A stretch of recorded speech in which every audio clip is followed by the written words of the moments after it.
Men's 100 meters T47 final, gold and silver for India. Mohammad Basil with silver, a close finish where he pipped Kevin. കേരളത്തിൻ്റെ അല്ല രാജ്യത്തിൻ്റെ തന്നെ അഭിമാനമായ മുഹമ്മദ് ബാസിൽ, മലപ്പുറം പൊന്നാനി സ്വദേശിയായ മുഹമ്മദ് ബാസിലാണ് നമുക്കൊപ്പം ഉള്ളത്. ബാസിലിനെ വെറുതെ വിശേഷിപ്പിക്കാനല്ല, ബാസിൽ കോമൺവെൽത്ത് ഗെയിംസിൻ്റെ പാരാ ഗെയിംസിൽ രാജ്യത്തിന് വേണ്ടി ഏറ്റവും മികച്ച സമയത്ത് വെള്ളി മെഡൽ നേടിയ താരം ഇപ്പോൾ നമുക്ക് മുന്നിലുണ്ട്. അദ്ദേഹം ഇന്ന് ഗ്ലാസ്ഗോയിൽ നിന്ന് തിരിച്ചെത്തിയതാ. ഇന്ന് വൈകുന്നേരമാണ് അദ്ദേഹം തിരിച്ചെത്തിയത്. വൈകുന്നേരം അദ്ദേഹം തിരിച്ചെത്തി നേരെ നമ്മുടെ മുന്നിലേക്ക് അദ്ദേഹം വന്നിരിക്കുകയാണ്. വളരെ സന്തോഷം. എല്ലാവിധ അഭിനന്ദനങ്ങളും ഈ വലിയൊരു നേട്ടം രാജ്യത്തിനും നമ്മുടെ കേരളത്തിനുമൊക്കെ സമ്മാനിച്ചതിന്. ഒരു മലപ്പുറം പൊന്നാനി പോലെ ഉള്ള ഒരു സ്ഥലത്ത് നിന്നും ആദ്യമായിട്ട് ഇത്തരത്തിലൊരു കായിക രംഗത്തേക്ക് വരാനുള്ള പ്രേരണയായത് എപ്പോഴായിരുന്നു താങ്കളുടെ ഒരു തുടക്കം? അത് വന്ന് സ്കൂൾ CBSE സ്കൂളിലായിരുന്നു, ഉമേരി ഇംഗ്ലീഷ് സ്കൂളിലായിരുന്നു ഞാൻ പഠിച്ചിരുന്നത് 10 വരെ. അപ്പം അവിടെ ഒരു 6th സ്റ്റാൻഡേർഡ് ആയപ്പം ഞാൻ അതിൻ്റെ മുമ്പ് ഞാൻ നമ്മളെ വീട്ടിൽ കുറച്ച് കസിൻസ് ഉണ്ട്, 3 കസിൻസ് ഉണ്ട്. അപ്പം അവരുമായിട്ട് ഇങ്ങനെ ഈ തറവാട്ടിലൊക്കെ പോകുമ്പം ഇപ്പോൾ സാധനങ്ങൾ വാങ്ങാൻ പോകുമ്പം ഞങ്ങൾ 3 പേരും പോകും. അതായത് ഒരു കോമ്പറ്റീഷൻ മാതിരി. ഫസ്റ്റ് അവിടെ ആരെത്തണോ ലാസ്റ്റ് അവിടെ ആരെത്തണോ ആൾ സാധനം വാങ്ങുക, അതുപോലെ അതുപോലെ തന്നെ ലാസ്റ്റ് അവിടെ ആരെത്തണോ അവർ വാതിലടക്കുക. അപ്പം അതൊക്കെ ആ പ്രായത്തിലൊരു ഇതായിട്ട് തോന്നി ഇങ്ങനെ ഓടി തുടങ്ങിയതാണ്. പിന്നെ ഞാൻ വിചാരിച്ചു അവരുടെ ഇടയിൽ ഓടിയിട്ട് ഫസ്റ്റ് വന്നപ്പോൾ എനിക്കൊരു ചെറിയൊരു കോൺഫിഡൻസ് ഒക്കെ ആയി. പിന്നെ ചുമ്മാ കയ്യില്ലാത്ത പ്രശ്നം അപ്പോൾ ഉണ്ടായിരുന്നു. ഞാൻ എന്നിട്ട് ഞാൻ ചുമ്മാ ചെയ്ത് നോക്കി, കിട്ടി പോയി എന്നുള്ള ഇതിൽ ചെയ്ത്. അപ്പോൾ അവിടെ സീനിയേഴ്സ് ഉണ്ടായിരുന്നു. അപ്പോൾ സീനിയേഴ്സിൻ്റെ ഒപ്പം ഓടിയപ്പം ഫസ്റ്റ് വന്നു. അപ്പം 50 മീറ്റർ എന്തായിരുന്നു ഫസ്റ്റ് വന്ന്. അപ്പം അങ്ങനെ അവിടുത്തെ സാറുമാർ ഭയങ്കരമായിട്ട് ടാലൻ്റ് ഉണ്ടെന്നും ഇതൊക്കെ ഉണ്ടെന്ന് പറഞ്ഞു. പിന്നെ അന്ന് തുടങ്ങിയായിരുന്നു. പിന്നെ ഞാൻ സ്പോർട്ടിലോട്ടല്ല വരുന്നത്, മറ്റേ കൊക്കോ ഗെയിംസിലായിരുന്നു. കൊക്കോ ഗെയിംസാണ് ഞാൻ ആദ്യമായിട്ട് തുടങ്ങുന്നത്. അപ്പം കൊക്കോയിൽ ഇങ്ങനെ ഒരു 6ാം ക്ലാസ് ആകുമ്പം ഈ കൊക്കോ കളിക്കുമ്പം എൻ്റെ ഒരു അനസാർ, അവിടെ ഒരു കോച്ച് ഉണ്ടായിരുന്നു, അനസാർ, മുഹമ്മദ് അനസ് എന്ന പേര്. അപ്പം പുള്ളിക്കാരൻ പറഞ്ഞു ഇങ്ങനെ അത്ലറ്റിക്സ് ഉണ്ട്. അപ്പം എനിക്കറിയില്ല അത്ലറ്റിക്സ് ഇങ്ങനെ കോമ്പറ്റീഷൻ നടക്കുന്നുണ്ടെന്നോ CBSE കോമ്പറ്റീഷൻ നടക്കുന്നുണ്ടെന്നോ എനിക്ക് അറിയണ്ടായിരുന്നില്ല. അപ്പം അന്ന് എന്നോട് പറഞ്ഞു ഒരു CBSE മീറ്റ് ഉണ്ടൊന്ന് ചെയ്ത് നോക്കാമെന്ന് പറഞ്ഞു. അപ്പം അങ്ങനെ വെറുതെ ഒന്ന് ചെയ്ത് നോക്കിയാണ്. ചെയ്തപ്പം അവിടെ 4th വന്നത്. അപ്പം അവിടെ 4th വന്നപ്പം എനിക്കൊരു വാശി. കാരണം ഒരു 36 പേര് ഉണ്ടാവും. ഇതൊരു ഈറ്റ്സ് ഫൈനലായിട്ട് നടത്തും. അപ്പം ഞാൻ അതിൽ ഫൈനലിൽ കയറി 4th വന്നു. അപ്പം അതിൽ 2 കൈയുള്ളവന്മാർ ഓടി പിടിക്കുക പറഞ്ഞാൽ അത്ര ഈസി അല്ലല്ലോ. അപ്പം എനിക്ക് മനസ്സിലായി ഞാൻ അത് വർക്കൗട്ട് ചെയ്യാതെ പോയി ചെയ്തിരുന്നു. അപ്പോൾ വർക്കൗട്ട് ചെയ്ത് കഴിഞ്ഞാൽ നല്ല ടൈം വരും എന്നുള്ളൊരു തോന്നലുണ്ടായിരുന്നു. പിന്നെ അങ്ങനെ കോച്ച് എന്നെ ട്രെയിൻ ചെയ്ത് അടുത്ത കൊല്ലം ഞാൻ അതിൽ ഗോൾഡ് വന്നു. ആ സെയിം കോമ്പറ്റീഷൻ അടുത്ത കൊല്ലം ഞാൻ ഗോൾഡ് വന്നു. അങ്ങനെ തുടങ്ങിയായിരുന്നു. പിന്നെ അതിൻ്റെ അടുത്ത കൊല്ലം സ്റ്റെപ്പ് ആയിട്ടായിരുന്നു. പക്ഷേ ഇതിൻ്റെ ഗ്രാഫ് ഇങ്ങനെ ആണെങ്കിൽ ചെറിയൊരു താഴ്ച ഉണ്ട്. അതിൻ്റെ ഇടയ്ക്ക് കുറേ ബുദ്ധിമുട്ട് കാര്യങ്ങളൊക്കെ ഉണ്ടായിരുന്നു. ഞാൻ അതിൻ്റെ അടുത്ത വർഷം റെക്കോർഡ് ഇട്ടു, CBSE റെക്കോർഡ് ഇട്ടു. അതായിരുന്നു എൻ്റെ ആദ്യ തുടക്കം. പിന്നെ അവിടുന്ന് ഞാൻ അടുത്ത സ്റ്റേറ്റിന് പോയിരുന്നു. ഇത് CBSE എന്ന് പറയുമ്പം ഡിസ്ട്രിക്റ്റ് സഹോദരിയായിട്ട് നടത്തിയിരുന്നു. അപ്പം ഇതിൻ്റെ സ്റ്റേറ്റിലോട്ട് ഞാൻ ചെയ്ത് നോക്കി. 2 സഹോദരി ചെയ്ത് അതിൻ്റെ അടുത്ത വർഷം സ്റ്റേറ്റിലോട്ട് ചെയ്തു. അപ്പം സ്റ്റേറ്റിൽ എനിക്ക് സെക്കൻഡ് വന്നത്. അതും എനിക്ക് 16 വയസ്സെന്തോ ഉണ്ടായിരുന്നുള്ളൂ. പക്ഷെ ഞാൻ അന്ന് അണ്ടർ 19 ആയിരുന്നു സെക്കൻഡ് വന്നു. അപ്പം അതൊരു വളരെയധികം വളരെ സന്തോഷമായിരുന്നു. വീട്ടുകാർക്ക് ഭയങ്കര സന്തോഷമായിരുന്നു. വീട്ടുകാരായാലും ഞാനിപ്പോൾ ഇങ്ങനെ ഡെയിലി വർക്കൗട്ടിന് പോകുന്നതും ഇതൊക്കെ കാണുമ്പം അവർക്കൊരു വിശ്വാസം ഉണ്ടായിരുന്നില്ല. പക്ഷെ പിന്നെ പത്രത്തിൽ വന്ന് അങ്ങനെ കുറച്ച് പബ്ലിസിറ്റി ഒക്കെ ആയപ്പോൾ അവരും സപ്പോർട്ട് ചെയ്യാൻ തുടങ്ങി. അങ്ങനെ ഞാൻ 10ലെത്തിയപ്പം ആദ്യമായിട്ട് ഞാൻ അസോസിയേഷൻ കോമ്പറ്റീഷൻ എന്ന് പറയുമ്പം നല്ല ടൈറ്റുള്ള കോമ്പറ്റീഷനാണ് അസോസിയേഷൻ. അപ്പം അത് പറഞ്ഞാൽ ക്ലബ് വൈസുള്ള കോമ്പറ്റീഷനാണ്. അപ്പോൾ അതിൽ നിന്ന് ഞാൻ ഫസ്റ്റ് അണ്ടർ 16 ഞാൻ ഡിസ്ട്രിക്ട് ഫസ്റ്റ് വന്നു, സ്റ്റേറ്റിൽ സെക്കൻഡ് വന്നു. അന്ന് ലോക്ക്ഡൗൺ ടൈമിൻ്റെ മുന്നാണെന്ന് തോന്നുന്നു. അപ്പം അന്ന് ഞാൻ ആദ്യമായിട്ട് നാഷണൽ കോമ്പറ്റീഷന് പോയി. അതായത് നോർമലിൻ്റെ ഓടിയിട്ട് അതിൽ ഡിസ്ട്രിക്ട് ഓടി, സ്റ്റേറ്റിൽ ഓടി, അങ്ങനെ ഞാൻ നാഷണൽ ക്വാളിഫൈ ചെയ്തു നോർമൽ. അപ്പോൾ അതാണ് എൻ്റെ ആദ്യത്തെ അച്ചീവ്മെൻറ്റ്. അതെനിക്ക് അന്നെന്ന് പറഞ്ഞാൽ എനിക്ക് കേരളത്തിൻ്റെ ഒരു ജേഴ്സി ഇടുക എന്നുള്ളത് ഭയങ്കര ആഗ്രഹമായിരുന്നു. നോർമലിലൊപ്പം ചെയ്ത് അപ്പോൾ അതെനിക്ക് അന്ന് സഹായിച്ചു. പിന്നെ അതിൻ്റെ അടുത്ത വർഷം ഞാൻ +1 +2 സ്കൂൾസ് ചെയ്യാൻ തുടങ്ങി. പിന്നെ സ്റ്റേറ്റ് ഫസ്റ്റ് വന്നു. അന്ന് വളരെയധികം പബ്ലിസിറ്റി ആയിരുന്നു. കാരണം ഡിസേബിൾഡ് ആയ ഒരാൾ നാഷണൽ ബോഡി റിലേയിൽ ഫസ്റ്റ് വരാമെന്ന് പറഞ്ഞാൽ അത് ബാക്കിയുള്ളവർ ഭയങ്കരമായിട്ട് സപ്പോർട്ട് ചെയ്തു. പിന്നെ അതുപോലെ അതിനുശേഷം ഞാൻ +2 കഴിഞ്ഞു. സായുടെ ട്രയൽസ് വന്നായിരുന്നു ഗുജറാത്തിൽ. അപ്പം ഞങ്ങളെ ഭാഗത്ത് നോക്കുകയാണെങ്കിൽ അവിടെ ഫെസിലിറ്റീസും കാര്യങ്ങളൊക്കെ ഇല്ല. അപ്പം അത് കാരണം ഫെസിലിറ്റീസ് ഉള്ള സ്ഥലത്ത് പോയി ചെയ്ത് കഴിഞ്ഞാൽ ഇനിയും നല്ല ബെറ്റർ ആവും, കുറച്ചുകൂടെ നല്ല ടൈം വരും എന്നുള്ളതിൽ ഗുജറാത്തിൽ സായിൽ ട്രയൽസിന് പോയി. അങ്ങനെ അവിടെ 2 പേരെ ക്വാളിഫൈ ചെയ്തിട്ടുണ്ടായിരുന്നുള്ളൂ. അപ്പോൾ ഒന്ന് ഇന്നെ ഒന്ന് വേറെ ഒരുത്തനായിരുന്നു. അങ്ങനെ ഞാൻ ഇവിടെയാണ് ഓപ്ഷൻ ഫസ്റ്റ് ഇവിടെ കൊടുത്തത്. അങ്ങനെയാണ് ഇവിടെ വരുന്നത്. ഇവിടെ നിന്നാണ് ശരിക്കുള്ള ഫസ്റ്റ് സ്റ്റെപ്പ് വരുന്നത്. ബാസിൽ കേരളത്തിലെ ഏറ്റവും വലിയ എലൈറ്റ് പരിശീലന കേന്ദ്രമായ സ്പോർട്സ് അതോറിറ്റി ഓഫ് ഇന്ത്യയുടെ LNCPയുടെ ക്യാമ്പസിൽ എത്തിയത് വരെയുള്ള കാര്യങ്ങളാണ് ഇതുവരെ പറഞ്ഞത്. പക്ഷേ ഇവിടെ നിന്നാണ് ഒരു വലിയ കായിക താരം അല്ലെങ്കിൽ ഒരു ലോകോത്തര നിലവാരത്തിലുള്ള കായിക താരം എന്ന നിലയിലേക്ക് ബാസിൽ ഉയർന്നു വന്നത്. അപ്പോൾ ബാസിലിന് സായി എത്തരത്തിലാണ് ബാസിലിൻ്റെ ഒരു പ്രതിഭയെ കൂടുതൽ ശക്തിയായി ഒരു വലിയൊരു ലോകോത്തര മത്സരങ്ങൾക്ക് പാകപ്പെടുത്തിയെടുത്തത് എങ്ങനെയാണ്? അഫ്കോഴ്സ് കോച്ചിൻ്റെ വർക്കൗട്ടും പിന്നെ കോച്ചിനെ ട്രസ്റ്റ് ചെയ്യുന്നുണ്ട്. കാരണം അത്രയധികം ഹാർഡ് വർക്ക് ചെയ്തിട്ടുണ്ട് എല്ലാ സെക്ഷനിലും. പിന്നെ അതുപോലെ ഇവിടെ വന്നതിന് ശേഷം വർക്കൗട്ട് ആകെ ചേഞ്ചായി, മൊത്തത്തിൽ ചേഞ്ചായപ്പം ബോഡി മൊത്തത്തിൽ മാറി, പെർഫോമൻസ് മാറി. അങ്ങനെ ഇവിടെ വന്ന് നാഷണൽ ഫസ്റ്റ് ഗോൾഡ് വന്നു. അതായത് നമ്മളെ പാരയിൽ, അത് സീനിയറിലായിരുന്നു. പിന്നെ അതുപോലെ എനിക്ക് ഇവിടെ അധികം വളരെ സന്തോഷമുണ്ട്. കാരണം എല്ലാവരും ഭയങ്കരമായിട്ട് സപ്പോർട്ട് ചെയ്യുന്നുണ്ട്. ഫെസിലിറ്റീസ് ആയാലും ഇവിടുത്തെ സ്റ്റാഫ് ആയാലും സപ്പോർട്ടീവ് സ്റ്റാഫ് ആയാലും ഫിസിയോസ് ആയാലും എല്ലാവരും വളരെ സപ്പോർട്ടീവാണ്. തീർച്ചയായിട്ടും. അപ്പോൾ LNCPയിലെ പരിശീലകരുടെ ഒരു സഹായത്തോടു കൂടിയാണ് താങ്കളുടെ ഒരു പ്രതിഭയെ വളർത്തിയെടുത്തതെന്ന് പറയാം.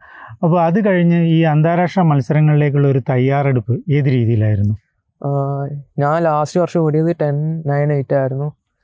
കഴിഞ്ഞ കൊല്ലം എനിക്ക് വേൾഡ് ചാമ്പ്യൻഷിപ്പ് ഒരു മൈക്രോ സെക്കൻഡിന് പോയായിരുന്നു. അപ്പം അതെനിക്കൊരു ചലഞ്ചായിട്ട് തോന്നി. പിന്നെ എൻ്റെ ടാർഗറ്റ് ഈ വർഷം 10.5 ആയിരുന്നു, 10.5 10.6 ആയിരുന്നു. അതിനെ അച്ചീവ് ചെയ്തു.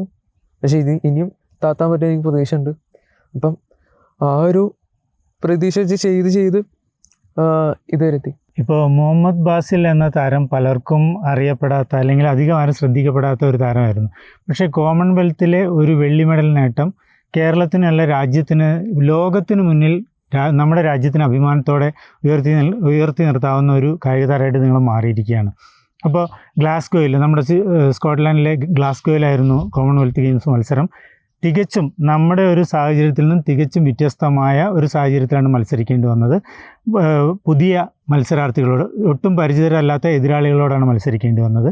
അപ്പോൾ ഗ്ലാസ്ഗോയിലെ ഒരു മത്സരത്തെയും ഈ നേട്ടത്തെയും എങ്ങനെയാണ് കാണുന്നത്? ആ ഒരു സന്ദർഭങ്ങളും സാഹചര്യങ്ങളും ഒന്ന് വിശദീകരിക്കാമോ? ഞാൻ ആദ്യമായിട്ടാണ് ഇൻ്റർനാഷണൽ ഇത്രയും കോമ്പറ്റീഷൻ ചെയ്യുന്നത്. ഫസ്റ്റ് ഇൻ്റർനാഷണലാണ്. ഞാൻ ഇതിൻ്റെ മുമ്പ് ഫ്രാൻസിൽ പോയിട്ടുണ്ട്. അത് ഒരു ലൈസൻസിൻ്റെ ഭാഗമായിട്ടാണ് പോയത്, ക്ലാസിഫിക്കേഷൻ്റെ ഭാഗമായിട്ടാണ് പോയത്. ഫസ്റ്റ് ഇൻ്റർനാഷണലാണ്, ആദ്യത്തെ എക്സ്പീരിയൻസ് ആണ്. പിന്നെ വെതർ നല്ലൊരു ചാലഞ്ചായിരുന്നു അവിടെ. പിന്നെ ഇവിടുത്തെ വെതറിൽ ചെയ്ത് അവിടെ ചെയ്യുമ്പോൾ ഭയങ്കര ഡിഫിക്കൽട്ടാണ്. കാരണം അഡാപ്റ്റ് ആവാൻ കുറച്ച് ടൈം എടുക്കും. കാരണം ഈ വെതറിൽ അങ്ങനെ നല്ലൊരു ചാലഞ്ചായിരുന്നു വെതർ. കോമ്പറ്റീഷൻ എനിക്ക് അത്ര ഇതായിട്ട് തോന്നിയിട്ടില്ല. കാര്യം ഞാൻ അധികം അത്രയും വർക്കൗട്ട് ചെയ്തിട്ടുണ്ട്, അത്രയും ഹാർഡ് വർക്ക് ചെയ്തിട്ടുണ്ട്. അതുകൊണ്ട് എനിക്ക് അതൊരു നല്ലൊരു കോമ്പറ്റീഷൻ ആയിട്ട് തോന്നിയില്ല. നമുക്കറിയാം, കായിക രംഗത്ത് ഒരുപാട് പ്രതിസന്ധികൾ നമ്മൾ അനുഭവിക്കുന്ന ഒരു നാടാണ്. അല്ലെങ്കിൽ വലിയ കായിക മത്സരങ്ങളിൽ വളരെയധികം പിന്തള്ളപ്പെട്ടു പോകുന്ന ഒരു പരാതിയാണ് നമുക്കെതിരെ കേൾക്കുന്നത്. എന്നാൽ ഇതിനെല്ലാം അപ്പുറം നമ്മുടെ കായിക മേഖലയ്ക്ക് ഒരു പ്രചോദനമാകാൻ കഴിയുന്ന നേട്ടം തന്നെയാണ് മുഹമ്മദ് ബാസിലിൻ്റേത്. നമുക്കറിയാം, മുഹമ്മദ് ബാസിലിനെ പോലെ എല്ലാ പരിമിതികൾ മറികടന്ന്, നമുക്കറിയാം പലരും പല കാരണങ്ങൾ പറഞ്ഞ് പല വെല്ലുവിളികൾ അല്ലെങ്കിൽ കടമ്പകളുണ്ട് എന്ന് ആലോചിച്ച് അതിനെതിരെ മടിച്ചു നിൽക്കുമ്പോൾ തൻ്റെ പരിമിതി തന്നെ തൻ്റെ കരുത്താക്കിക്കൊണ്ട് മുന്നേറിയ ഒരു അനുഭവമാണ് മുഹമ്മദ് ബാസിലിന്. അപ്പോൾ അതെങ്ങനെയാണ് ബാസിലിന് ഒരു പ്രചോദനമാവാൻ കഴിഞ്ഞത്? ബാസിലിന് ഇത്തരത്തിൽ ഒരു പാരാ ഗെയിംസിൽ മത്സരിക്കാനും അല്ലെങ്കിൽ രാജ്യത്തിന് വേണ്ടി ഇത്രത്തോളം വലിയ നേട്ടങ്ങൾ കൈവരാനും എന്ത് തരം ഒരു പ്രചോദനമാണ് മാനസികമായിട്ട്, അല്ലെങ്കിൽ മറ്റുള്ളവരോട് എന്താണ് പറയാനുള്ളത് ബാസിലിന്? എനിക്ക് ശരിക്കും പറഞ്ഞാൽ കോൺഫിഡൻസ് വരുന്നത് ഏബിൾ ബോഡി കോമ്പറ്റീഷൻ ചെയ്യുമ്പോഴാണ്. നോർമലിലപ്പോൾ ഓടി എനിക്ക് ഒപ്പം പിടിക്കാൻ പറ്റുന്നുണ്ടെങ്കിൽ പാര എനിക്ക് കുറച്ചുകൂടി ഈസി ആയിട്ട് ഓടാൻ പറ്റുമെന്നുള്ള ഒരു കോൺഫിഡൻസ് ഉണ്ടായിരുന്നു. അപ്പം ഞാൻ അതാണ് മെയിനായിട്ട് ഫോക്കസ് ചെയ്തുകൊണ്ടിരുന്നത്, കേബിൾ ബോഡിയിൽ. അങ്ങനെ എനിക്ക് ഒരു കൈയില്ലാത്തൊരു പ്രശ്നം എനിക്ക് അപ്പോൾ തോന്നിയിട്ടുണ്ടായിരുന്നില്ല. അപ്പം ഒരിക്കലും ഞാൻ ട്രാക്കിലോട്ട് ഇറങ്ങി അപ്പോൾ തന്നെ ഞാൻ ഓടിയിട്ടില്ല, അപ്പം തന്നെ ഞാൻ വലിയ നിലയിൽ എത്തിയിട്ടുമില്ല, നല്ലൊരു ഫസ്റ്റ് വന്നിട്ടോ അങ്ങനെയൊന്നുമില്ല. കുറേ അധികം 5 വർഷം 4 വർഷത്തോളം വർക്കൗട്ട് ചെയ്തിട്ടാണ് എനിക്ക് ഇങ്ങനെ ഒരു സ്റ്റെപ്പ് 1 വരുന്നത്. അവിടെ നിന്നാണ് തുടങ്ങുന്നത്. ഇപ്പം വലിയൊരു ബിഗ്ഗസ്റ്റ് കോമ്പറ്റീഷനിൽ മെഡൽ വന്നു. ഒരുപാടധികം സന്തോഷം. എനിക്ക് ശരിക്കും അവിടെ ഓടാൻ പറ്റിയില്ല, പക്ഷെ എന്നാലും ഫസ്റ്റ് കോമ്പറ്റീഷൻ എന്നുള്ള നിലയിൽ ഒരുപാട് സന്തോഷം. ഗ്ലാസ്ഗോയിലെ മെഡൽ നേട്ടം മുഹമ്മദ് ബാസിലിനെ ഒരു സൂപ്പർ സ്റ്റാറാക്കി മാറ്റിയിരിക്കുകയാണ്. അദ്ദേഹത്തിന് അടുത്ത ദിവസങ്ങളിൽ സ്വീകരണങ്ങളുടെ ഒരു മഹാമഹം തന്നെയാണ്. എന്നാൽ ഈ ഒരു നേട്ടം കഴിഞ്ഞ് എന്താണ് ഈ സ്വീകരണങ്ങളെല്ലാം കഴിഞ്ഞ് ഈ ബഹളങ്ങളെല്ലാം കഴിഞ്ഞ് തൻ്റെ ഒരു അത്ലറ്റ് എന്ന നിലയിലേക്ക് പോകുമ്പോൾ അടുത്തതായിട്ട് ഭാവിയിൽ ഇപ്പോൾ നമ്മുടെ Asian games, Asian para games വരാനിരിക്കുകയാണ്. ഇത്തരം മത്സരങ്ങൾ പിന്നീട് ഒളിമ്പിക്സ് പോലുള്ള മത്സരങ്ങൾ വരാനിരിക്കുന്നു. അപ്പോൾ എന്താണ് അടുത്ത ലക്ഷ്യമായി ബാസിൽ കാണുന്നത്? ഞാനൊരു ഡേറ്റ് ഫിക്സ് ചെയ്തിട്ടുണ്ട്. 4 ദിവസത്തിൻ്റെ ഉള്ളിൽ എല്ലാം തീർക്കണം, എന്നിട്ട് എഗെയിൻ സ്റ്റാർട്ട് ചെയ്യണം, വർക്കൗട്ട് സ്റ്റാർട്ട് ചെയ്യണം എന്നാണ്. കാരണം ഏഷ്യൻ ഗെയിംസ് വളരെയധികം ഇമ്പോർട്ടൻ്റ് ആണ്. അതെനിക്ക് നല്ല രീതിക്ക് ഓടണം, കോൺഫിഡൻസ് ഉണ്ട് ഓടാൻ പറ്റുമെന്ന്. അതിനുവേണ്ടി വർക്കൗട്ട് തുടങ്ങണം. എന്തായാലും PM-നെ കണ്ട് ഡയറക്റ്റ് വന്ന് വർക്കൗട്ട് സ്റ്റാർട്ട് ചെയ്യാനാണ്. നമുക്കറിയാം, ഏതൊരു കായിക താരത്തിൻ്റെ പിന്നിലും അദ്ദേഹത്തിൻ്റെ വളർച്ചയുടെ പിന്നിലും അദ്ദേഹത്തിൻ്റെ കുടുംബം അല്ലെങ്കിൽ സ്വന്തം രക്ഷിതാക്കൾ അവരൊരു ഘടകമായിരിക്കും.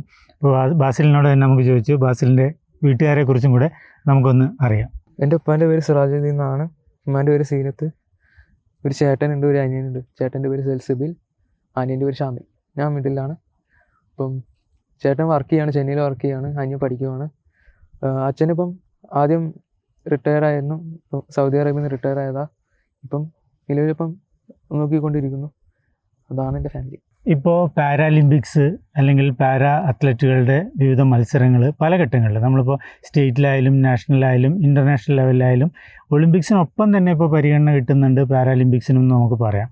അപ്പോൾ ഇത്തരത്തിൽ പാരാ അത്ലറ്റിക്സിന് ഒരു വലിയ പരിഗണന കിട്ടുന്നു. ഒരു മാറ്റി നിർത്തപ്പെടേണ്ടവരല്ല, ഇവർ നമ്മളെ ഒന്നിച്ചു ചേർക്കേണ്ടവരാണെന്ന് ലോകം തന്നെ തിരിച്ചറിയുന്നു. UN പോലെ സംഘടനകൾ തന്നെ അത് പറയുന്നൊരു സാഹചര്യമാണ്. നമ്മുടെ IOC-യും അത് സമ്മതിച്ചു തരുന്നു. അല്ലെങ്കിൽ ഇപ്പോൾ എവിടെയായാലും ഒരു പരിഗണന നിങ്ങൾ ചേർത്ത് പിടിക്കുന്ന ഒരു സ്പോർട്സ് പോളിസിയാണ് ഇപ്പോൾ കേരളത്തിൽ കഴിഞ്ഞ ഗവൺമെൻറ് ഉണ്ടാക്കിയ സ്പോർട്സ് പോളിസിയിൽ പാരാ അത്ലറ്റുകൾക്ക് വലിയൊരു സ്പേസാണ് കൊടുത്തിരിക്കുന്നത്. അപ്പോൾ ഇത്തരത്തിൽ പാരാ അത്ലറ്റുകളുടെ ഒരു ഭാവി അല്ലെങ്കിൽ പാരാ അത്ലറ്റിക്സിൻ്റെ ഭാവി എന്താണെന്നാണ് ഒരു കായിക താരം ഈ മേഖലയിൽ ഒട്ടേറെ അനുഭവങ്ങൾ ഒട്ടേറെ മത്സരങ്ങൾ കണ്ട ഒരു നിലയ്ക്ക് മുഹമ്മദ് ബാസിലിൻ്റെ ഒരു അനുഭവം? ഇപ്പം കോമൺവെൽത്ത് എന്ന് പറയുമ്പോൾ നോർമലിനൊപ്പം നടത്തുന്ന, അപ്പം നോർമലും പാരയും ഒരുമിച്ചാണ് നടത്തുന്നത്, മിക്സായിട്ട് നടത്തുന്നത്. അപ്പം അത് അത്രയും ആൾക്കാർ കാണും, കാരണം നോർമലാണ്, അത്ര ആൾക്കാർ ആ കോമ്പറ്റീഷൻ കാണുന്നുണ്ട്. അപ്പം അതിൻ്റെ ഇടയ്ക്ക് നമ്മളെയും കാണുന്നുണ്ട്. ഇപ്പം ഞങ്ങൾക്കൊരു ഏഷ്യൻ ഗെയിംസ് വരികയാണെങ്കിൽ, പാര ഏഷ്യൻ ഗെയിംസ് വരികയാണെങ്കിൽ അത് നമുക്ക് സെപ്പറേറ്റാണ്, നോർമലി സെപ്പറേറ്റാണ് നടത്തുക. അപ്പോൾ ഞങ്ങളിത് പാര അങ്ങനെ പൊതുവെ അങ്ങനെ പുറത്ത് അറിയുന്നില്ല, ഇങ്ങനെ ഞങ്ങൾ ഈ കോമ്പറ്റീഷൻ നടക്കുന്നുണ്ടെന്നോ അങ്ങനെ പൊതുവെ പുറത്ത് അങ്ങനെ അറിയുന്നില്ല. കാരണം ഇതിലിപ്പോൾ സോണി ലൈവിലായിരുന്നു ഇതുണ്ടായിരുന്നു. അപ്പം ഏഷ്യൻ ഗെയിംസ് ആണെങ്കിലും ഇങ്ങനത്തെ ഒരു ലൈവ് അങ്ങനെയൊന്നും ഉണ്ടാവാറില്ല. അപ്പം ഇപ്പോൾ കോമൺവെൽത്ത് ആയതുകൊണ്ടാണ് ഇത്രയും പബ്ലിസിറ്റി, ഇത്രയും ആൾക്കാർ കാണുന്നത്, ലോകം മൊത്തം കണ്ടത്. അപ്പം അതൊന്ന് മാറ്റം വരുത്തണം. കാരണം ഒളിമ്പിക്സ് പോലുള്ള ഏഷ്യൻ ഗെയിംസിലൊക്കെ ഇത് മറ്റ് ആ ഒളിമ്പിക്സിനൊപ്പം തന്നെ ഇത് പാരാ ഗെയിംസും നടത്തണം എന്നുള്ളതാണ് മുഹമ്മദ് ബാസിലിൻ്റെ. അത് ഒരിക്കലും നടത്താൻ പറ്റില്ല, കാരണം ഒട്ടധികം കാറ്റഗറീസ് ഉണ്ട്, കുറേ കാറ്റഗറീസ് ഉണ്ട്. അപ്പം അത് അങ്ങനെ നടത്താൻ പറ്റില്ല. അത് ഓക്കെ, പക്ഷേ അവർക്ക് കൊടുക്കണം അതേ പരിഗണന ഈ പാരാ സ്പോർട്സിനും കൊടുക്കും. കാരണം ഞങ്ങളും ഇതുപോലെ വർക്കൗട്ട് ചെയ്തിട്ടും ഹാർഡ് വർക്ക് ചെയ്തിട്ടൊക്കെ തന്നെയാണ് ഈ സ്റ്റേജിൽ എത്തുന്നത്. അപ്പം അതുപോലെ നോർമലായാലും പാര ആയാലും both are working hard in every situation, every step. So അപ്പം എല്ലാവരും സപ്പോർട്ട് ചെയ്യുക. ഇപ്പം എന്നല്ല, ഇപ്പം കേരളത്തിൽ തന്നെ കുറേ പാരാ അത്ലീറ്റ്സ് ഉണ്ട്, പക്ഷേ ഇങ്ങനെ സപ്പോർട്ടില്ലാത്തതുകൊണ്ട് പൊതുവെ അങ്ങനെ അറിയുന്നില്ല. അപ്പം അതിനൊരു മാറ്റം വരുത്തണം എന്നുണ്ട്. കാരണം പാര കുറച്ചുകൂടെ ഒന്ന് ബെറ്റർ ആവണം. തീർച്ചയായിട്ടും എല്ലാവിധ പിന്തുണയും ഉണ്ടാവും. ദേശാഭിമാനിയുടെ ഭാഗത്തു നിന്നും ഈ നേട്ടത്തിന്, ഈ കോമൺവെൽത്ത് ഗെയിംസിലെ നേട്ടത്തിന് പ്രത്യേക അഭിനന്ദനങ്ങൾ. ഒപ്പം തന്നെ കൂടുതൽ ഉയരങ്ങളിലെത്താൻ കഴിയട്ടെ എന്നുകൂടെ ആശംസിക്കുന്നു. Thank you.